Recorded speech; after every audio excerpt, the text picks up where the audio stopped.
Welcome back. एक बार सभी लोगों का बहुत बहुत स्वागत है मेरे YouTube चैनल पर। आज फिर हम लोग एक बार देखेंगे करंट अफेयर मई 2020 का, जिसका मैं ऑलरेडी 4 वीडियो डाल चुका हूं और ये चौथा के बाद 5वां वीडियो है। तो चलिए देखते हैं एक महत्वपूर्ण करंट अफेयर का एक टॉपिक जो मई महीने के 15 से लेकर 20 मई के बीच के घटनाक्रम का कुछ महत्वपूर्ण सार है जो मैंने एकत्रित किया है आप लोगों के लिए, जो एग्जाम में पूछा जा सकता है। बहुत सारे घटनाक्रम थे लेकिन मुझे लगा कि ये ज्यादा इंपॉर्टेंट है, इसलिए मैंने इसको यहाँ पर आप लोगों के लिए कलेक्ट कर दिया। तो सबसे पहले तो आप लोग इसका स्क्रीनशॉट ले लें, लिखने की जरूरत नहीं है, आप स्क्रीनशॉट ले लें। अब मैं इसको एक एक करके थोड़ा सा एक्सप्लेन कर देता हूं ताकि चीजें आपको याद रहे। तो चलिए, पहला एक इंडेक्स है बहुत इंपॉर्टेंट जिसमें भारत का स्थान 74वां।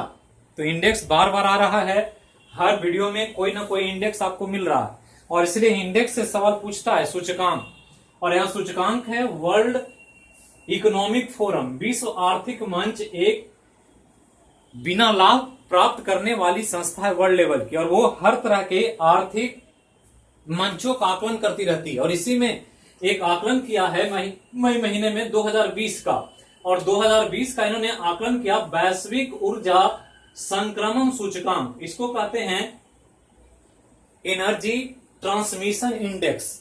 तो ऊर्जा का कितना ट्रांसमिशन देश स्तर पर कौन देश कर पा रहा है, उसी का एक सूचना जारी किया। और वो सूचकांक में कुल मिलाकर के 115 देशों की सूची जारी की गई थी। ध्यान रखना है, अब 115 देशों में भारत का स्थान 74वां है, जबकि ये 2020 में है। लेकिन 2019 का सूचकांक इसने जो जारी किया था उसमें भारत का स्थान 76वां था। तो 76वां था, 2019 में 2 स्थान इंप्रूव किया। मतलब इससे पता लगता है कि भारत ऊर्जा के ट्रांसमिशन या संचरण के क्षेत्र में अच्छा काम कर रहा है और धीरे धीरे ये तरक्की कर रहा है। और ध्यान रखना कि इस सूचकांक में प्रथम स्थान जो प्राप्त किया है वो देश है स्वीडन। तो ये ध्यान रखना है, स्वीडन का इस सूचकांक में पहला स्थान है। भारत का 2020 में 74वां और 2019 में 76वें स्थान पर था। तो ये ध्यान रखना। अब इसी में क्योंकि हम कह रहे हैं बार बार कि आजकल कोविड-19 का ही संक्रमण है और कोविड-19 के इर्द गिर्द सारा इकोनॉमी, सारी सूचनाएं घूम रही है। अब इसी के तहत एक और संगठन ब्रिक्स, तो ब्रिक्स बहुत इंपॉर्टेंट संगठन है 5 विश्व के बड़े विकासशील देशों का। विकासशील देश मतलब वैसे देश जो विकसित नहीं है, ग्रोइंग कंट्री है, डेवलपिंग कंट्री है। और 5 देश है, ब्राजील है, रसिया है, इंडिया है, चाइना है, साउथ अफ्रीका है। तो ध्यान रखना है 5 देश है और 5 देशों ने मिलकर के 2009 में इस संगठन का गठन किया था और 2010 में आकर के ये साउथ अफ्रीका इसमें शामिल हुआ और कुल मिलाकर के 5 देश हो गए, बड़े बड़े देश हैं। और इस रूप में ये एक ऐसा संगठन है जिसके द्वारा वर्ल्ड लेवल के बहुत सारे चीजों का निर्धारण होता है। और इसी का एक संस्था है एनडीबी, न्यू डेवलपिंग बैंक कहते हैं इसको। तो इसकी जो बैंक है इसका नाम है न्यू डेवलपिंग है, ब्रिक्स का। और इसने भारत को कोविड-19 से लड़ने के लिए या उसको इंप्रूवमेंट के लिए, सहायता के लिए भारत को एनडीबी ने $1 अरब की राशि उपलब्ध कराई है। तो ये एक बड़ा भारत के लिए इंफॉर्मेशन है, इकोनॉमिक आर्थिक क्षेत्र से ध्यान रखना है। अब यहां ध्यान रखना है कि मध्य प्रदेश के बारे में कई योजनाएं की चर्चा हो चुकी है पहले के वीडियो में करंट अफेयर के दौरान। आज फिर एक नया योजना है कर्मवीर पदक। तो ये ध्यान रखना है, कर्मवीर पदक किस राज्य ने जारी किया या करेगा, तो मध्य प्रदेश। ध्यान रखना है। और ये कर्मवीर पदक देने की योजना बनाई मध्य प्रदेश सरकार ने। किसको दिया जाएगा, तो वैसे लोगों को जो 30 दिनों तक कोविड-19 से लड़ने में भूमिका निभाई हो, चाहे वो मेडिकल स्टाफ्स हो, पुलिस कर्मी हो, सिपाही कर्मी हो, सुरक्षा कर्मी हो, तो 30 दिनों तक लगातार लड़ रहे हैं। इससे उनको मध्य प्रदेश की सरकार एक नया सम्मान देगी जिसको कर्मवीर पदक के रूप में देखा जाएगा। तो ध्यान रखना है। नेक्स्ट चीज है कौशल विकास योजना से। तो कौशल विकास योजना भारत में चल रहा है जिसके द्वारा युवा को कुशल बनाने की कई स्कीम बनाए गए हैं, कई तरह के रोजगार की सूचनाएं उसमें दी गई है और उसकी योजना बनाई गई है। और इसी के तहत कौशल विकास के अवसर प्रदान करने के लिए कि अगर आप में हुनर है तो आप कोई उद्योग लगा सकते हैं, अपना फैक्ट्री लगा सकते हैं। और इसमें कौशल विकास अवसर प्रदान करने के लिए उत्तराखंड ने एक पोर्टल लॉन्च किया जिसका नाम है होप। तो ये ध्यान रखना है, होप एक पोर्टल है जिसके द्वारा उत्तराखंड के युवाओं को सूचना दी जाएगी कि कहां पर रोजगार उपलब्ध है, कैसे आप रोजगार प्राप्त कर सकते हैं। तो ध्यान रखना है। अब यहां पर मई में हम शुरू से ही जब फर्स्ट में पढ़ रहे थे वहीं से देख रहे हैं कि बहुत सारा दिवस है अंतर्राष्ट्रीय स्तर पर। यहां भी आज 4-5 दिवस की चर्चा हुई है। 15 में अंतर्राष्ट्रीय परिवार दिवस, फैमिली डे मनाया गया था, यह ध्यान रखना है। तो अंतर्राष्ट्रीय परिवार दिवस 15 में। 16 मई को डेंगू दिवस। डेंगू आजकल प्रभावी होता है, यही मौसम है डेंगू का फैलने का, क्योंकि मच्छरों का प्रकोप बढ़ता है जब बारिश शुरू होता है। तो ध्यान रखना है 16 मई को राष्ट्रीय डेंगू दिवस भारत में मनाया जाता है। 17 मई को विश्व दूरसंचार दिवस, टेलीकम्युनिकेशन डे, क्योंकि दूरसंचार आज वर्ल्ड लेवल पर सबसे महत्वपूर्ण सेक्टर है जिसके द्वारा पूरी दुनिया आज घूम रही है। सारा सामाजिक, आर्थिक, राजनीतिक सारे व्यवस्थाएं दूरसंचार पर केंद्रित है और इसलिए इसके विकास और जागरूकता के लिए 17 मई को विश्व दूरसंचार दिवस मनाया जाता। अब इसी के समय 17 मई को ही एक और डे है, विश्व उच्च रक्तचाप दिवस। तो world high blood pressure day, जिनका बीपी हाई होता है, जो आजकल कॉमन बीमारी, खासकर भारतीयों में बहुत ज्यादा बीपी के पेशेंट देखे जाते हैं। डायबिटीज, बीपी बहुत कॉमन सिम्टम हो गया है आज के लाइफ स्टाइल के कारण। तो ध्यान रखना है 17 मई को 2 विश्व दूरसंचार दिवस भी और विश्व उच्च रक्तचाप दिवस, ये ध्यान रखना। अब यहां ध्यान रखना है कि भारतीय रेल ने यात्रियों को, चूंकि रेल सेवा शुरू हो गई है, अब टिकट की बुकिंग हो रही है, तो थोड़ा सा ध्यान रखना है नॉर्म्स को, कंडीशंस को। तो यात्रियों को जो भी यात्रा करेगा भारतीय रेल से आने वाले समय में, उनके मोबाइल में आरोग्य सेतु ऐप होना अनिवार्य है। जिनके मोबाइल में आरोग्य सेतु ऐप नहीं होगा उनको यात्रा की अनुमति नहीं होगी। तो ध्यान रखना है कि भारतीय रेल ने यात्रियों के लिए आरोग्य सेतु ऐप जो चल रहा है, जो कोविड-19 से संबंधित सूचनाएं देता रहता है कि आप कोविड से कितना सुरक्षित हैं, क्या करना है, क्या नहीं करना है, ये ऐप आपके मोबाइल में होना चाहिए, तभी आप भारतीय रेल में सफर कर सकते हैं। इसके अलावा एक और वर्ल्ड लेवल का न्यूज है, WTO, वर्ल्ड ट्रेड ऑर्गेनाइजेशन कहते हैं, विश्व व्यापार संगठन, जिसके प्रमुख है रॉबर्ट एजवेदा। तो रॉबर्ट एजवेदा WTO के प्रमुख है, जिनका कार्यकाल अगला साल पूरा हो रहा था, लेकिन ये कुछ निजी कारणों से, कुछ इनका अपना पर्सनल प्रॉब्लम है और इसके कारण अपने व्यक्तिगत कुछ परेशानियों की वजह से इन्होंने 1 साल पहले ही पद को छोड़ने का मन बना लिया और ये अगस्त में अपना पद त्याग कर देंगे और इनके जगह नए प्रमुख ज्वाइन करेंगे। तो इनका 1 साल बाद होने वाला था, लेकिन ये किसी कारणवश ये अपना पद छोड़ रहे हैं। तो ये ध्यान रखना है, ये पूछा जा सकता है WTO के प्रमुख के बारे में। अब यहाँ इटली ने एक नया आविष्कार किया, कारण कि इटली सबसे ज्यादा कोविड-19 से प्रभावित देश के रूप में जाना गया। आज अमेरिका ओवरटेक कर गया, अमेरिका ज्यादा प्रभावित, लेकिन शुरुआती दौर में सबसे ज्यादा इफेक्टेड इटली ही था। और इटली की एक कॉलेज है, संस्थान IIT, जैसे भारत में IIT है वैसे ही वहां भी IIT है, इटालियन इंस्टीट्यूट ऑफ टेक्नोलॉजी। तो इटली का है, ये भारत वाला IIT नहीं है, इटली का IIT है।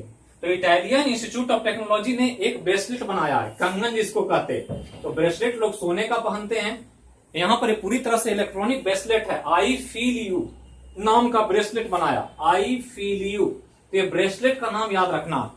तो कंगन है, एक बैलेट है जो आप पहन सकते हैं कलाई पर, और पहन लेंगे तो आपको ये सोशल डिस्टेंसिंग का सारा कार्य आपको मुहैया कराएगा। आप किसी दूसरे के पास जाएंगे, ये सूचना देगा और ये अपने आप लाइट एक्सपेल करेगा, लाइट ब्राइट एंड चमकेगा, जिससे आप तुरंत सतर्क हो जाएंगे और दूसरे के संपर्क में नहीं आएंगे।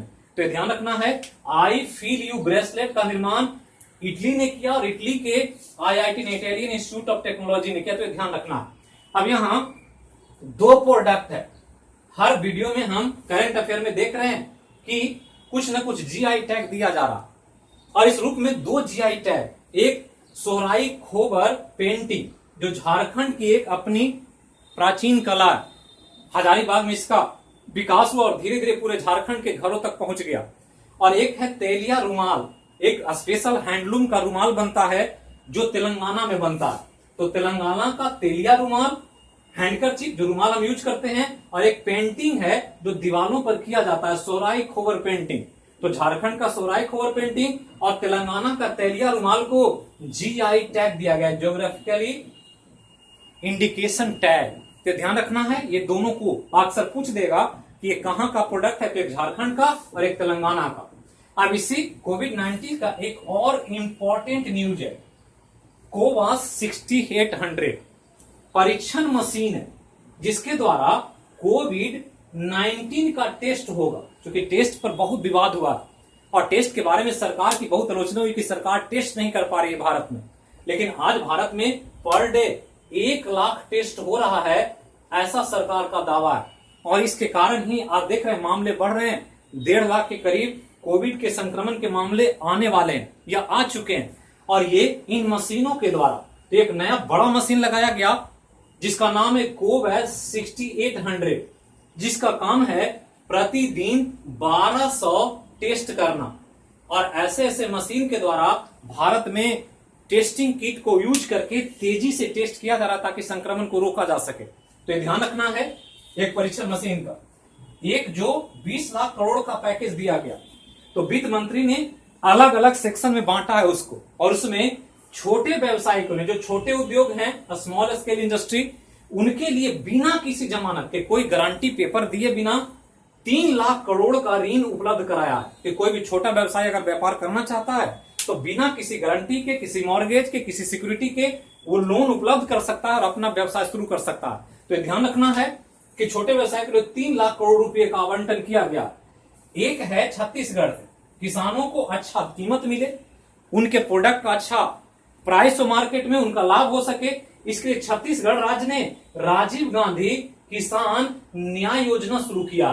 तो ये नाम याद रखना है, राजीव गांधी किसान न्याय योजना किस राज्य के द्वारा? तो राज्य है छत्तीसगढ़। तो छत्तीसगढ़ ने शुरू किया और इसका मुख्य उद्देश्य है वहां के किसानों को ज्यादा से ज्यादा लाभ पहुंचाना, उनके फसलों को ज्यादा कीमत दिलाना, मार्केट में उनकी उचित कीमत मिल सके, इसके लिए काम करना। तो ये ध्यान रखना, राजीव गांधी किसान न्याय योजना। इसके अलावा एक बहुत इंपॉर्टेंट स्कीम, जब मोदी सरकार आई थी 2014 में, तो 15 में ही उन्होंने एक नया स्कीम लाया था, अटल पेंशन योजना, जो आजकल चल रहा है बहुत मामूली 342 रुपये सालाना पर आप ये योजना ले सकते हैं, और 60 साल की उम्र के बाद 5000 रुपये हर महीने आपको पेंशन दिया जाएगा। तो एक बड़ी योजना थी सरकार की और एक बड़े पैमाने पर चल रही है, और इस योजना के 5 साल पूरे हो गए। मई महीने में शुरू हुआ था 2015 में, और मई महीना 2020 का है, तो 15/5/20। तो ध्यान रखना है 5 साल पूरे कर लिया इस योजना में, तो एक बड़ा अचीवमेंट है। इसके अलावा ध्यान रखना है RBI, reserve bank of India, जिसके पास अपना एक गोल्ड रिजर्व होता है। इमरजेंसी के समय स्वर्ण भंडार बहुत काम करता, और इसके तहत 2019-20 में आरबीआई का स्वर्ण भंडार बढ़ करके 40.4 टन बढ़ गया। मतलब इतना सोना और ज्यादा जमा हो गया आरबीआई के पास। ये एक अच्छा संकेत है कि आरबीआई के पास गोल्ड का अच्छा स्टॉक है, इसलिए इकोनॉमी को हैंडल किया जा सकता है, इकोनॉमी पर कोई प्रॉब्लम नहीं है।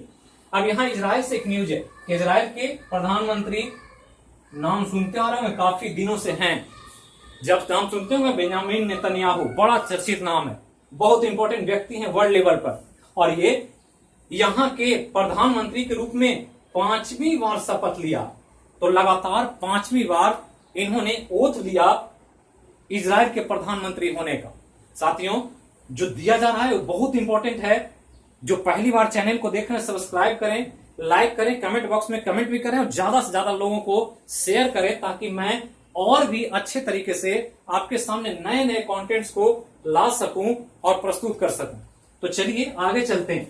अब ये भारतीय सेना, इंडियन आर्मी जो है, इन्होंने एक नया स्कीम लाया कि कोई भी भारतीय नागरिक लघु सेवा योजना में जा सकता। मतलब जो भी चाहे कि हमको नौकरी करना है, तो उसको भारतीय वायुसेना में 3 साल की नौकरी दी जाएगी।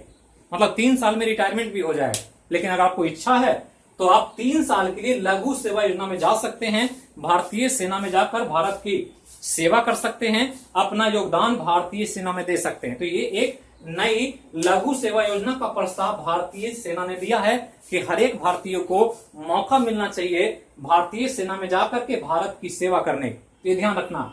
नेपाल ने एक नया विवादित विषय शुरू कर दिया, क्योंकि नेपाल भारत और चीन के बीच का एक छोटा सा राज्य है, बफर स्टेट भी है, लैंड लॉक कंट्री भी है, और इस रूप में ध्यान रखना है कि नेपाल भारत के बहुत नजदीकी पड़ोसी देश में, लेकिन इसने अभी भारत के 2 क्षेत्र लिपू लेख दर्रे और काला पानी, तो काला पानी एक तो अंडमान निकोबार द्वीप में, तो वो अलग काला पानी। ये काला पानी जगह है उत्तराखंड में, और लिपुलेख दर्रा भी उत्तराखंड में, और ये दोनों भारत के हिस्से में।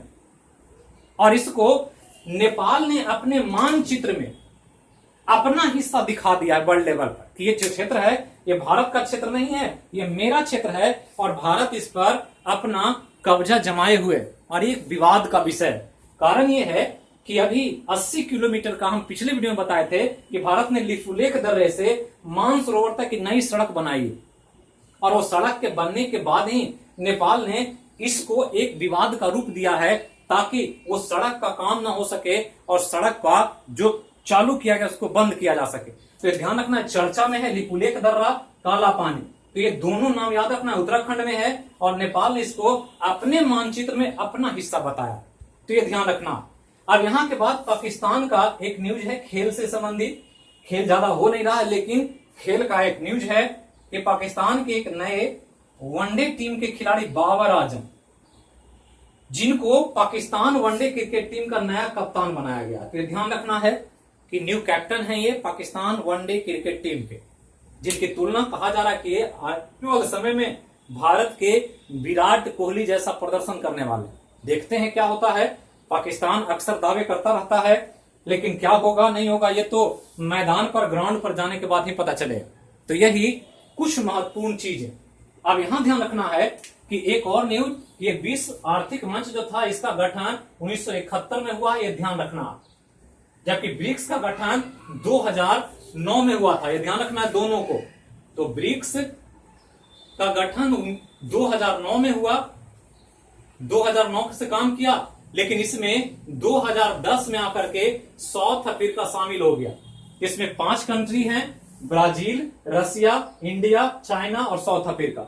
जबकि वर्ल्ड इकोनॉमिक फोरम जो है ये, इसका गठन 1971 में हुआ था, और तब से ये विश्व के आर्थिक बहुत सारे मंचों का आकलन करता रहता। इसके बाद हम लोग अगला वीडियो में देखेंगे अगला करंट अफेयर यहां से आगे का। तो तब तक के लिए जहां रहें, स्वस्थ रहें, सुरक्षित रहें, देश के बारे में सोचें और अपने आसपास के हितों का ख्याल रखें। तो फिर मिलेंगे अगले विषय में अगले वीडियो के साथ।